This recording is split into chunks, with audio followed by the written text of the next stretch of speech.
मुंबईतील गुन्हेगारीच्या घटनांचे प्रमाण दिवसेंदिवस वाढत असून सामान्य नागरिकांना जीव मुठीत धरून जगावं लागत आहे।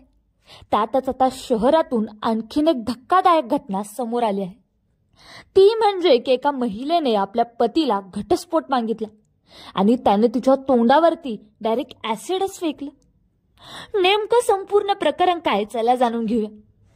तर मिळालेल्या माहितीनुसार पीडित महिला ही अवघी 27 वर्षाची असून ती मालवणी येथे राहते। 2019 मध्ये तिचा प्रेम विवाह झाला।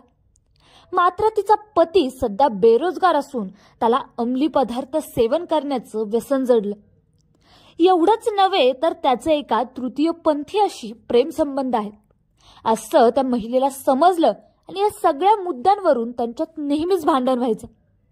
अखेर त्या महिलेने पतीपासून विभक्त होण्याचा निर्णय घेतला। तिने पतीकडे थेट घटस्फोटाची मागणी केली।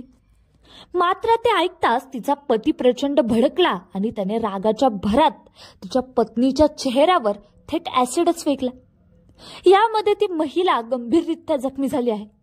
तिच्या आईला हा प्रकार कळताच तिने ताबडतोब मुलीच्या मदतीसाठी तिच्या घरी धाव घेतली। तिच्या आईने तिला कपूर रुग्णालयात उपचारासाठी दाखल केलं।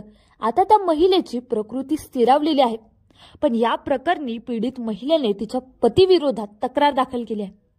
त्या आधारे पोलिसांनी तिच्या पतीच्या विरोधात भारतीय न्याय संहितेच्या आधारे कलम 124, 311, 333 आणि 352 अंतर्गत गुन्हा दाखल केला असून पोलीस त्याचा अजून शोध घेत आहेत।